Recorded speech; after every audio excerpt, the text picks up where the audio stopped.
যখন কোনো বান্দা সূরা ফাতিহার একটা করে আয়াত বলে আলহামদুলিল্লাহি রাব্বিল আলামিন, সঙ্গে সঙ্গে আল্লাহ জবাব দিয়ে বলেন হামিদানি আবদি, বান্দা তুই আমার প্রশংসা করলি। আর রহমানির রহিম যখন বলে আল্লাহ বলেন আসনা আলাইয়া আবদি। মালিক ইয়াউমিদ্দিন যখন বলে আল্লাহ বলেন মাজ্জাদানি আবদি।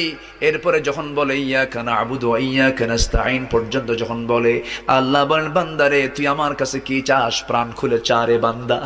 ইহদিনাস সিরাতাল মুস্তাকিম থেকে শুরু করে নিয়া ওয়ালাদ-দাল্লিন পর্যন্ত যখন বান্দা বলে তখন আল্লাহ বলেন বান্দা নামাজের মধ্যে এমন প্রেমের খেলা খেললি বান্দা, তুই যা চাইলি সব আমি আল্লাহ কবুল করলাম।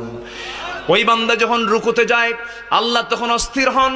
ওই বান্দা যখন সিজদায় যাওয়ার জন্য প্রস্তুতি নাই, সমস্ত ফেরেশতাকে ডাক দিয়ে বলেন ও ফেরেশতারা, এই বান্দাগুলো আমাকে দেখলো না, রাসূলকে দেখলো না, কোরআনকে দেখে হাদিসকে বিশ্বাস করে আমাকে খুশি করার জন্য তার সবচেয়ে সম্মানজনক